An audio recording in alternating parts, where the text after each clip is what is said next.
인생을 살다 보면 힘들고 어렵고 감당 못할 일들이 많이 있습니다. 그럴 때 누군가 옆에서 도와준다 그러면, 협력한다 그러면 수월하게 넘어갈 수 있죠. 이번 단기 선교팀 역대로 최고 많은 82명이 갔습니다. 걱정도 근심도 참 많았죠. 어린이도 11명이나 참여했으니까. 근데 성도 여러분들이 매일 기도하셨습니다. 그 기도의 내용이 저에게 전해지고 또 마음과 물질로 협력해 주신 그 은혜 때문에 정말 잘 다녀오게 된 것 같습니다. 감사를 드립니다. 또 선교팀원 모두 한 명 한 명 최선을 다한 것 같습니다. 그런데 특별히 이 선교팀원들 중에서 보이지 않게 티도 나지 않게 힘이 든 분들이 계십니다. 그들은 바로 행정팀, 앞서가는 사람들이죠. 단기 선교팀은 일주일만 가면 되지만 이분들은 6개월 전부터 준비를 하셨습니다. 위원장님, 부장, 총무, 회계, 그리고 팀장 같은 분들이었죠. 행여 길을 잘못 들까봐, 속도가 무리가 되지 될까봐, 뒤에 낙오하는 사람이 없는지, 차량의 배차, 간식, 잠자리, 모든 것들을 다 이래저래 분주하게 챙기고 하도 가는 일이 얼마나 힘들었을까. 많이 무거웠을 겁니다. 앞서 걷는 일이 참 힘들지요. 앞서 책임져야 될 그 자리를 내가 빠지면 다 무너질 수밖에 없는, 행여 실수라도 오판이라도 하면 전체가 위험해지는 자리에 무게와 짐이 참 클 것입니다. 오늘 읽으신 본문의 말씀에 바로 이런 짐을 지는 사람들이 있습니다. 어떤 가족이 여행길을 떠났습니다. 보름 가까이 긴 여행이라서 짐도 많고 사람도 많아 행렬이 길었습니다. 그렇게 좋은 구경 다 하고 돌아가는 길, 고향길까지는 수백 킬로를 걸어가야 돼요. 갈 때는 좋았지만, 구경할 때도 좋았지만 가는 길이 얼마나 지치고 힘들었겠습니까? 다른 사람 돌아볼 정신이 없었죠. 그렇게 하루길을 돌아갔는데 그제서야 큰아들이 따라오지 않는 것을 알게 됐습니다. 집안에 장손이 없어진 겁니다. 잃어버린 자식, 자녀를 잃어버린 부모 이야기를 남 이야기처럼 알았지만 자신의 이야기가 된 것이죠. 여러분, 그 앞서갔던 부모의 심정이 어떤 마음이 있겠습니까? 자괴감이, 자책감에, 미안함에, 그 남겨진 가족들에게 얼마나 부끄러웠겠어요. 앞서가는 사람이라고 하는 자리가 그런 자리인 거죠. 사실 인생길은 한번 접어들면 돌아갈 수도 멈출 수도 없습니다. 그래서 인생을 앞서 사는 사람들의 시간이라는 게 녹록치가 않아요. 우리보다도 앞서 사신 부모님들의 짐이, 더군다나 불편했을 시대에, 많이 힘들었을 시대에 앞서 걷는다고 하는 자체가 얼마나 어려웠을까, 힘들었을까 생각해 보게 됩니다. 하지만 여기 계신 모든 분들도 누구나 앞서가는 시간이 있습니다. 피할 수 없다면, 이왕 질 짐이라면 가볍고 즐겁고 능력 있게 지면 얼마나 좋을까. 멋지게 앞서가서 나를 뒤따르는 이에게 아름다운 성공과 평안한 쉼을 준다면 얼마나 좋을까. 인생길만이 아니라 믿음의 길에도 앞서가는 사람은 반드시 있습니다. 있어야 되죠. 어떤 믿음으로 그 길을 앞서가야 뒤따라 믿음의 길을 따라오는 자에게 평안한 쉼을 줄 수 있을까? 성공을 줄 수 있을까? 여러분, 인생길은요, 이 땅에서의 마지막 끝내면 되겠지만 믿음의 길은 다릅니다. 영생길까지 이어져 있어요. 이 땅에서의 삶만을 책임지는 앞서가는 자리가 아니라 이 땅 말고 죽어서 저 영원한 생명을 얻는 영생길까지 책임져야 되는 자리가 믿음의 앞선 자들의 자리예요. 이번 단기 선교팀의 사역을 앞으로 좀 보고해 드리겠지만, 특별히 제가 개인적으로 생각하는 것은 82명이나 되는 사람들의 협력이, 마음을 합한 화합이 돋보이는 그런 사역이었다고 생각이 됩니다. 6살짜리부터 일렀죠. 7살짜리부터 70이 넘으신 분까지. 움직일 때마다 조가 제가 알기로는 16조까지 있었습니다. 그 많은 사람들이 협력해 주지 않고 보고해 주지 않으면 도착했네, 밥을 어디서 먹을 것인지, 언제 출발하고 무슨 차를 탈 것인지 될 수가 없는 일이. 80여 명이 함께였습니다. 여러분의 인생길도 우리의 믿음의 길도 함께 갈 사람이 있다면, 그리고 그 함께 갈 사람이 마음이 한 마음이라면 얼마나 좋을까. 특별히 앞서가는 자리에 있는 사람에게는 더더욱 이렇게 함께 가는 사람의 하나된 마음이 필요하겠죠. 세상에서 앞서가는 사람을 세 종류의 부류로 말합니다. 군, 대통령, 임금, 그리고 스승, 앞서가는 사람, 그리고 부모가 앞서가는 사람. 그런데 앞서가는 이 세 명의 사람들을 늘 이렇게 부릅니다. 군사부 일체라고 불러요. 앞서가는 대표적인 세 사람이 일체가 돼야, 하나가 돼야 된다라고 하는 것이 우리가 익히 알고 있는 지식이고 상식이. 이 유래가 어디서 나왔을까요? 조선 정교의 위대한 실학자였던 율곡 이이가 자꾸 제자들이 스승을 비난하는 거예요. 유학 사상을 가지고 있는 스승들이 많았거든요. 향교부터 서로 경쟁하고. 그래서 스승을 비난하지 말라는 의미에서 뭐라고 가르쳤냐면, 스승은 부모와 같고 나라 임금과 같다.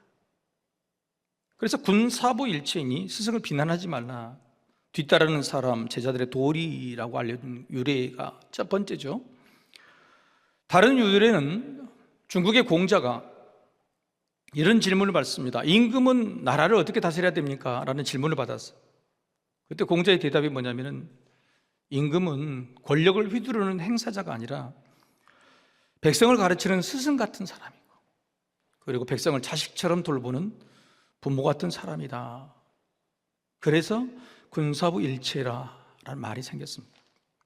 이 두 가지 유래를 같이 합해보면요, 앞서가는 사람이나 뒤따르는 사람이 마음이 하나가 된다. 앞서가는 사람도 뒤따르는 사람을 존경하고 사랑하고, 뒤따르는 사람도 앞서가는 사람을 따르고 인정해야 된다고 하는 것이죠. 하나가 돼야 된다고 하는 겁니다. 한편은 앞서가는 선생과 부모, 심지어는 임금까지도 한 마음이 되어야 힘들고 험한 인생길을 잘 갈 수 있다고 하는 거죠. 바로 그 내용이 오늘 본문에 예수님의 성장기 이야기에 다 담겨 있습니다.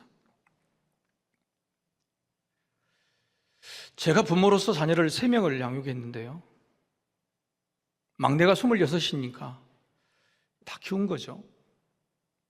그런데 내가 키운 것이 아니라 참 어리석었던 것 같아요. 자녀를 양육했던 시절을 돌아보면요, 내가 하나를 주면 하나가 자라고 둘을 주면 둘이 커지는 게 아니었어요. 특별히 제가 힘들고 어려웠을 때 집안에 화장실이 없어서 밖으로 가야 되는 그런 집에서 살 때 늘 우리 자녀들에게 해주지 못한 것에 미안하고 부끄러웠어요. 그런데 놀랍게도 자녀들이 불쑥 큰 걸 본 거예요. 또 그렇게 미안하고 때로는 육아에 시달리다가 한참 있다 보면 단단히 또 이렇게 쑥 컸어요. 전혀 생각지 못했던 계기에 자녀들이 쑥 자라있는 것에 놀라는 것이 제가 자녀를 키워온 인생이었어요. 그러니까 사람의 계획을 뛰어넘는 하나님의 역사하심을 보면서 사실 부모는 이런 놀라움으로 사는 것입니다. 왜 놀라는 것일까? 자녀는 그냥 먹여주고 가르치는 것인데요, 그게 의미가 없어요. 생명이 자라야 되거든요. 아무리 잘 먹어도 키가 안 클 수 있잖아요. 아무리 따두가 안 해도 그 생명은 하나님의 소관이거든. 부모라는 사람은 그 생명의 성장을 이끌어 가시는 하나님의 주권적인 양육에 가끔 놀라는 거예요. 언제 컸을까? 언제 이렇게 자랐나? 앞에 계신 집사님, 실망하지 마시고 곧 그럴 날이 옵니다. 애들 지금 누워있지만 언제 이렇게 컸을까? 언제 자랐을까? 오늘 본문에서 어른이라고 부르는 앞서 이끄는 자리에 있는 두 사람이 모두 놀랍니다. 한 사람은 부모요, 한 사람은 선생이죠. 그들이 고작 12살 먹은 예수님의 성장을 보고 크게 놀라죠. 도대체 무엇에 놀란 것일까? 먼저 오늘 본문을 보면서 우리는 부모 탓, 사람 탓을 할 수 있습니다. 그래서 부모 변명을 좀 해보죠. 여러분, 예수님이 12살이면 예수님 밑으로 태어난 자녀들은 몇 살이겠어요? 2년 터울로만 해도 10살, 8살, 6살, 4살, 2살짜리도 있었을 거예요. 12살이니 이년은 다 컸다. 그리고 갓난아기를 돌보는 일에 부모님은 정신이 없었을 거란 말이에요. 더군다나 12살 정도 되면 다 큰 거 아닙니까? 자기가 알아서 따라올 줄 알았죠. 자, 여러분 한번 물어볼까요? 여러분, 예수님께서 예루살렘을 모르고 못 떠난 것입니까? 아니면 알고도 안 떠난 것입니까? 알고도 안 떠난 거잖아요. 그래서 여러분 오늘 본문을 보시면서 부모가 자식을 잃어버린 상황이 사람 탓이다, 부모의 실수나 자녀의 고집스러움에 여러분 해석을 해서는 안 되는 거예요. 오늘 본문의 사건은 사람의 책임 문제로 바라보면 안 되고 전적인 하나님의 계획이었다고 하는 사실로 보시기를 바랍니다. 예수님의 마음에 메시아, 하나님의 아들이고 구원자라고 하는 정체성을 확실하게 할 시간이 되었음을 하나님께서 아시고 12살 이때에 때를 정하셔서 행하신 것이다. 이런 해석이 가능한 것은 예수님의 부모가 하룻길을 갔다가 다시 돌아옵니다. 또 하룻길 이틀이죠. 날이 저물었으니까 그 다음날 사흘째 되는 날에 성전에서 예수님과 율법학자들이 서로 대화하는 것을 보게 돼요. 그럴 때 막 예수님을 꾸중하잖아요. 49절에 예수님이 이렇게 답을 합니다. 같이 한번 읽어보실까요? 49절 다시 시작. 예수께서 이르시되 어찌하여 나를 찾으셨나이까? 내가 내 아버지 집에 있어야 될 줄을 알지 못하셨나이까 하시니. 아버지 집이다 하고 하는, 나는 하나님의 아들이다, 성전이 하나님의 집이고 나는 하나님의 아들이라고 하는 자아 정체성을 분명히 이야기하죠.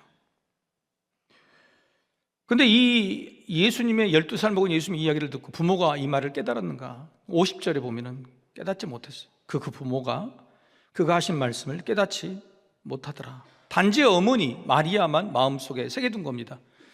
저 말이 도대체 무슨 말인지 알 수 없었지만, 아, 하나님의 때가 온 것 같구나, 하나님이 뭔가 일을 시작하시는 거구나, 하나님이 내 자녀를 통해서 뭔가 펼치실 일들이 이제 시작하시는구나 하고 마음에 딱 품었던 거죠. 여러분, 부모라고 자녀를 다 알 수 없습니다. 어떻게 다 알 수 없는데 통제하고 가르치고 이끌 수 있겠습니까? 오늘 본문에처럼 자식을 잃어버릴 수 있는 거예요. 잃어버린 조차도 모르고 부끄럽게 길을 갈 수도 있는 거예요. 뒤늦게 깨닫고 무안하기도 하는 거죠. 부모 탓임에도 불구하고 자식 탓인 것처럼 막 자식에게 뭐라고 할 수도 있는 거죠.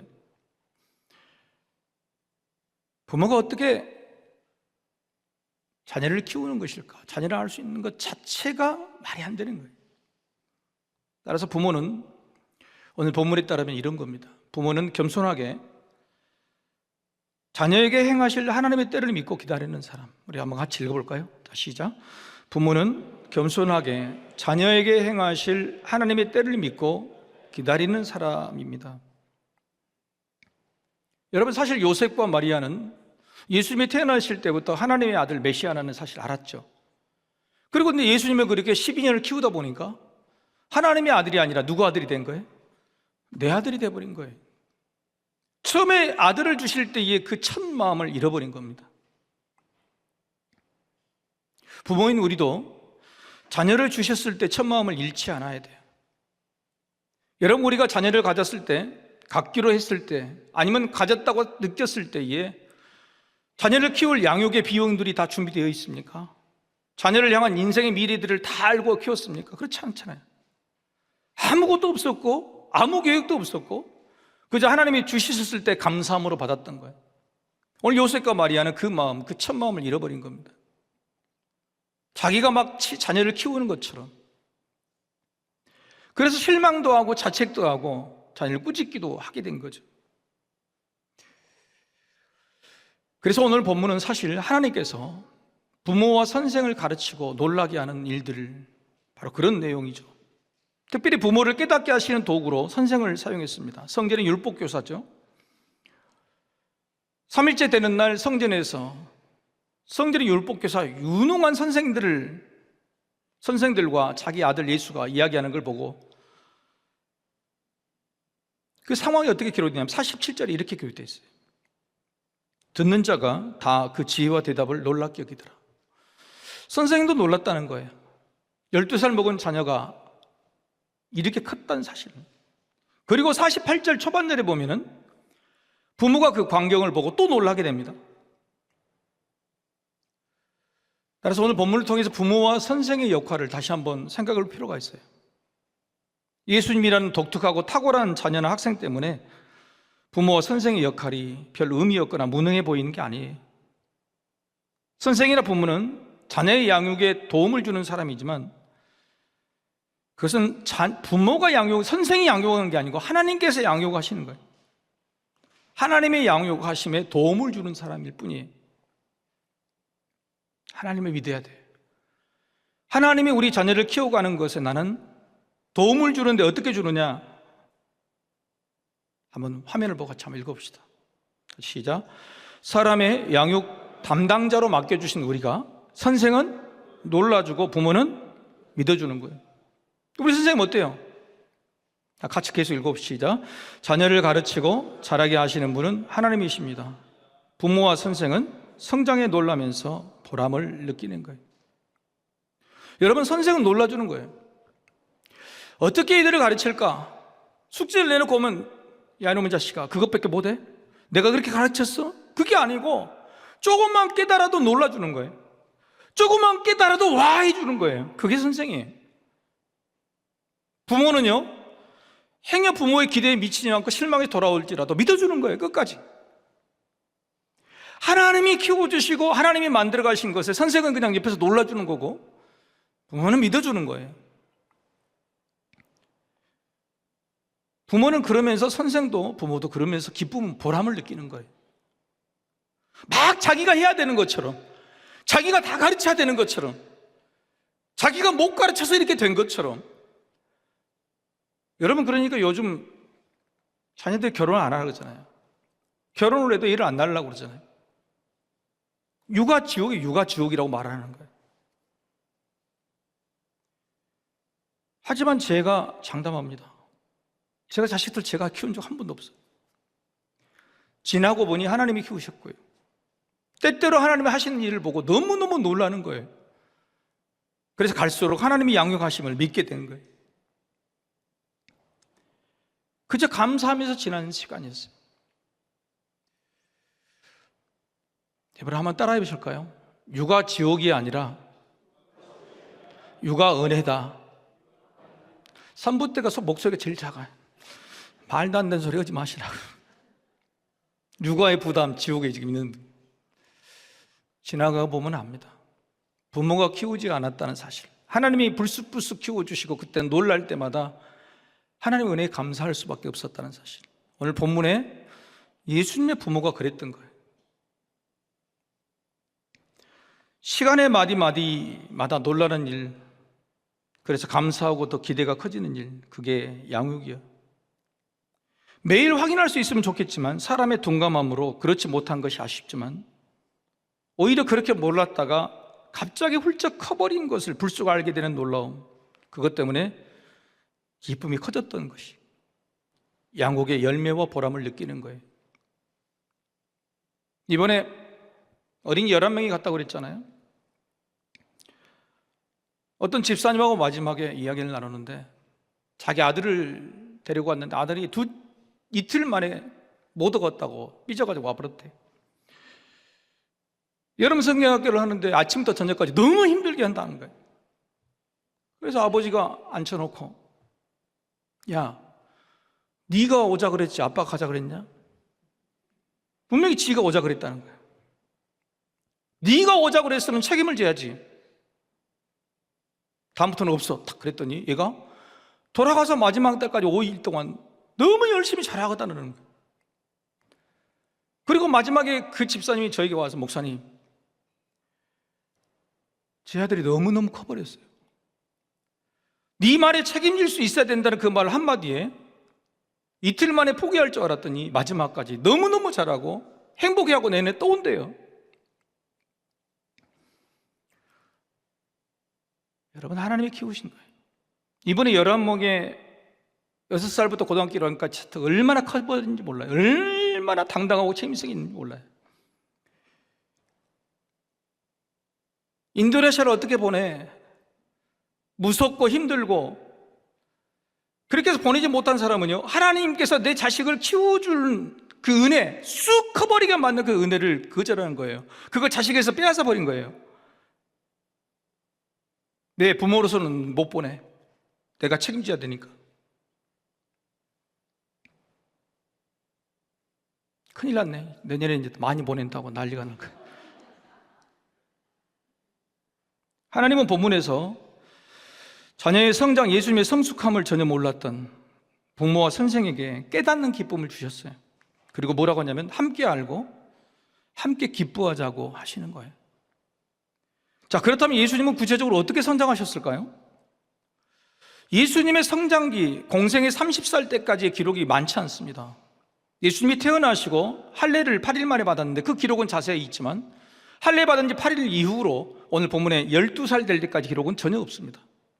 그런데 누가는 희한하게 그 12년간의 예수님의 성장기를 한 줄로 기록을 해놨어요.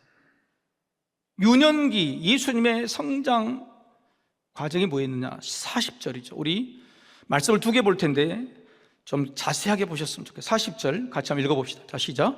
아기가 자라며 강하여지고 지혜가 충만하며 하나님의 은혜가 그 위에 있더라. 이게 12살까지의 기록입니다. 이렇게 자랐다고 하는 거예요.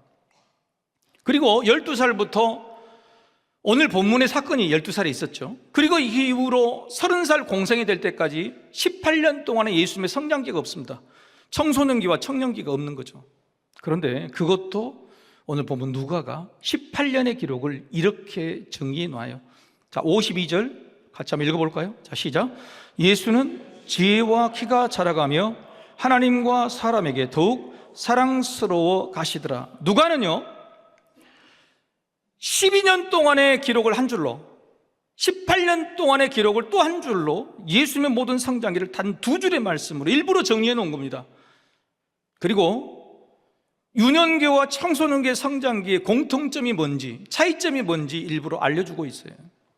그 알려주기 위한 방법이 오늘 본문의 사건 기록이었어요. 자, 여러분 분명히 읽으셨죠?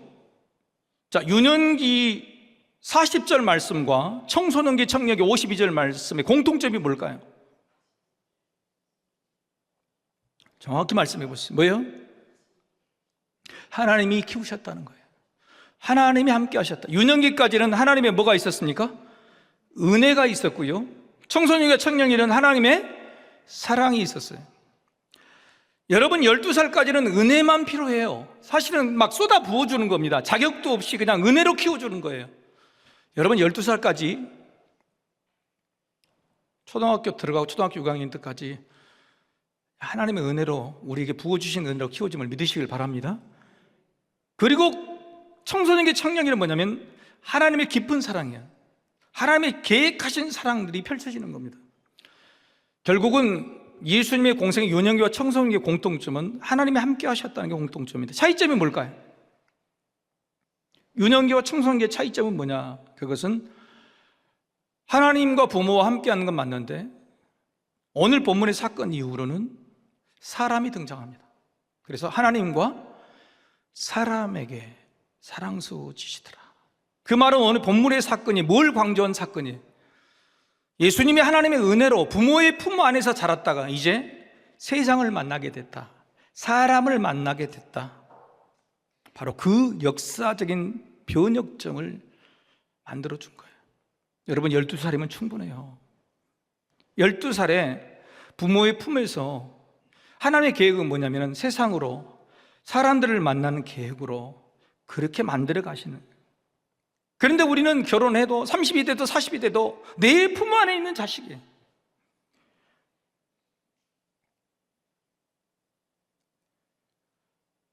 우리가 부모나 스승이 주목해야 될 점은요, 성장 범위예요.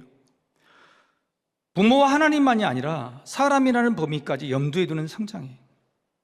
이거 믿어서 뭐 할 거냐, 공부 잘해서 뭐 할 거냐는 말이에요. 하나님의 계획은, 하나님이 이끄시는 생명의 양육은 그 범위가 사람으로 확장되는 겁니다. 세상으로 넓어지는 거예요. 그래서 갈릴리 촌구석에서 12살이 되어서 드디어 6월절에 이 놀라운 세상을 보여주고 위대한 스승 사람을 만나게 하시고 예수님이 달라지기 시작한 거예요. 그래서 유년기 12살부터 30살까지는 하나님과 사람에게 사랑스러워지고 사랑을 베풀며 성장하게 된 거예요.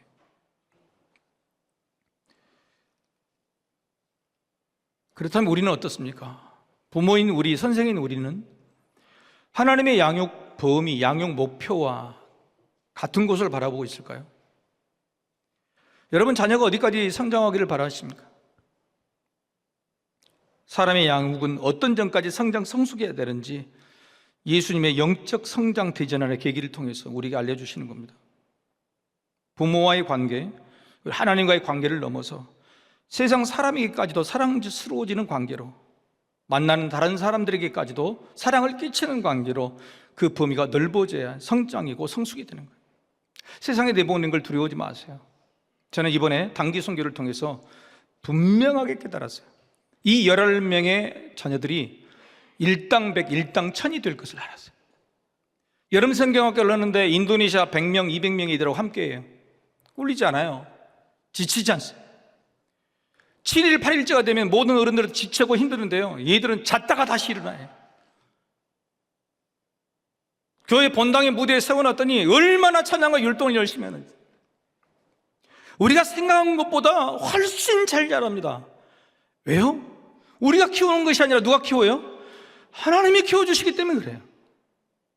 하나님이 사람들을 만나게 하고 세상 속에 들어가게 하시고, 부모 말고 또 다른 사람, 또 다른 부모 같은 존재, 또 다른 스승 같은 존재를 만나게 하시면서 키워지는 거예요. 자라게 하는 거예요. 여러분이 무슨 능력이 있다고, 얼마나 앞서가는 자리에서 권위가 있다고 자녀들을 30, 40이 돼도 품에 안으려고 그러세요? 하나님이 성장시키고 성숙해 주는 것을 왜 믿지 못하시냐고. 하나님이 이렇게 원하세요. 군사부 일체가 아니라 주사부 일체. 세상은 군사부 일체라고 그러지만 우리가 기도해야 할 바는 주사부 일체. 주님은 우리와 함께 하시고 부모도 우리와 함께 하지만 스승도 주님을 믿는 사람인가? 하나님이 원하시는 양육의 목표를 품고 있는 선생인가? 여러분, 부끄럽지 않나요? 우리가 돈 벌어서 자녀들에게 스승, 선생을 만들어줄 때 예수 잘 믿는 선생을 붙여줬습니까? 아니면 공부 잘 가르치는 선생을 붙여줬습니까?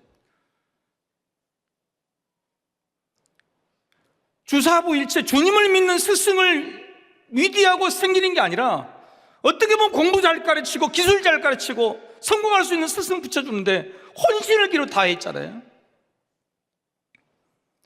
하나님이 목표하시는 바와 다른 거예요. 하나님은 그게 아닌데, 내가 키워주고 너희는 그냥 놀라는 거, 협력하는 건데, 하나님의 양육 목표, 하나님의 양육 범위와 같은 생각을 가지고 있는 스승, 그 스승이 우리 자녀들의 스승이 되어야 되는 거예요. 세상은 없어요. 어떤 유명한 일타 수학 강사가요, 자기가 스승이 아니면, 아무리 유명해도 스승이 아님을 깨닫게 됐어요. 학생들이 자기를 선생님이라고 부르는 것이 너무너무 부끄러워서 학생들한테 하루는 이랬대요. 너희는 나를 선생님이라고 부르지 말고 생선님이라고 불러라. 그래 자기 별명이 생선이 됐다는 거예요. 세상에 있는 스승들도 잘합니다. 자기들이 그저 이들에게 지식만 가르쳐주는 존재라는 걸. 그런데 우리는 세상에서 그런 스승들을 못 찾아서 안절을 부절하는 거예요.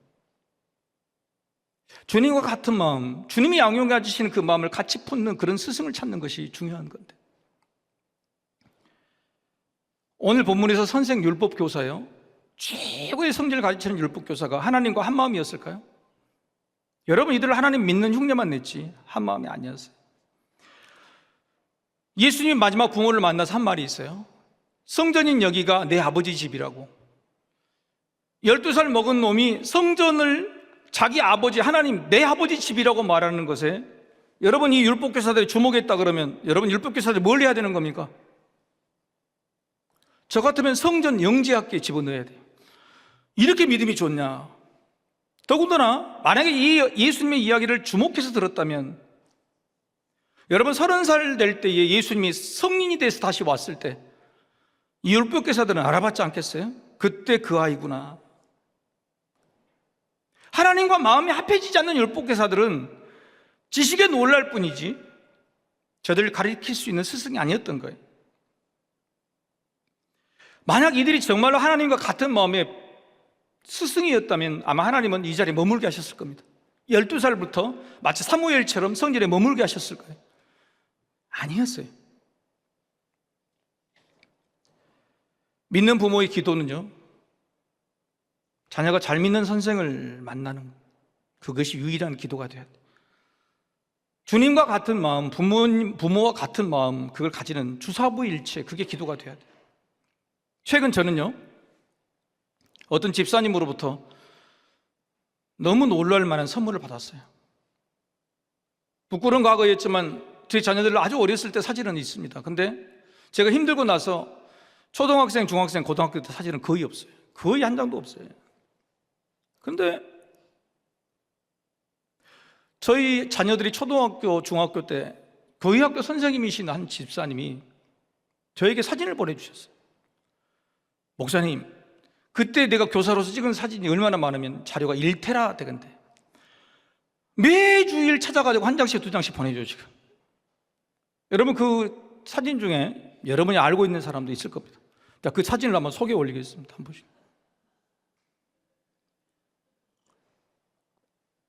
저기 자기 아닌처럼 앉아있는 분이 저기 제일 앞에 있는 못생긴 딸이 제 딸입니다. 여러분, 이게 20년 전 사진이에요. 없어요, 제 집에는. 그런데 몇 시간 뒤니까요, 이 선생님이 뭘 어떻게 보냐면 이 사진을 이렇게 영상으로 만들어서 갖고 왔어요. 보내줬어요. 한번 볼까요?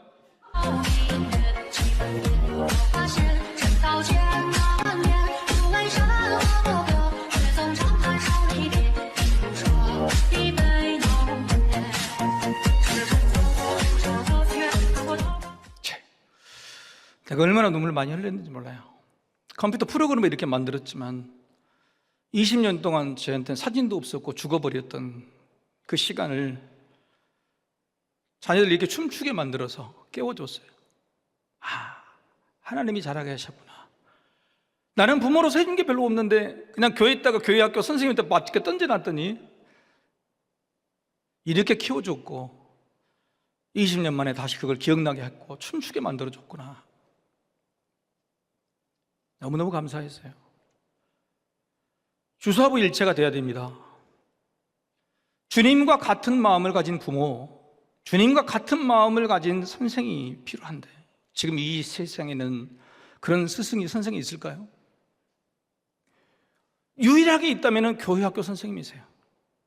돈도 받지 아니하고 주일날 예배 2번씩 드려야 되는 그분들이 능력이 있거나 없거나 저분들은 하나님의 마음을 가진 사람, 하나님과 같은 마음을 가진 사람들이, 그리고 양육은 하나님께서 하시는 거예요. 무엇보다 여러분, 자녀들이 오늘 예수님처럼 세상의 사람들을 만나야 돼요. 하나님 품에 안겨 있다가 세상의 사람들, 세상을 향한 마음들인데 그게 어디서부터 시작되냐면 교회 학교에서 시작되는 거예요. 교회 학교 친구들이 여러분의 인생의 친구들 아니에요? 여러분이 만났던 세상이 전부가 아닙니까? 그냥 부모의 침마폭에 앉아서 세상에 좋은 선생 붙여가지고 좋은 대학 가고 좋은 직장 가는 게 그게 성장이 아니고, 여러분 자녀들이 하나님이 키워주실 수 있는 시간, 하나님과 마음이 함께한 그런 선생님. 그래서 세상을 향해 큰 나무가 될 수 있는 그 시간을 빼앗지 마세요. 오늘은 교회학교 교사주일입니다. 일부 예배 때 교사 여러분들이 와서 다 찬양을 하는데 너무너무 감사해요. 저도 교사를 15년 했거든요. 그들이 얼마나 애쓰고 수고하는 걸 내가 잘 압니다. 그들이 부족하게 보이더라도 그들을 무시하지 마시고, 저들은 하나님과 같은 마음을 품는 분, 하나님이 양육해 주시고 하나님이 키워주신다는 사실에 서로 마음을 하나 되기를 원합니다. 최근 들어 우리 당회는요, 이 어린이와 청소년 청년들을 다시 세우기 위해서 석 달간의 기도를 시작했어요. 밖에 나가서 벤치마킹을 하고 교회에 탐방을 하고, 그리고 우리가 토의에서 당회를 하고, 그리고 기도하기로 했습니다. 어떻게 하면 하나님과 한 마음이 될까? 부모들과 한 마음이 되고 선생님들과 한 마음이 될까? 이 기도가 끝날 즈음에 위대한 역사를 우리 교회에 펼쳐 보이실 거라고 저는 믿습니다.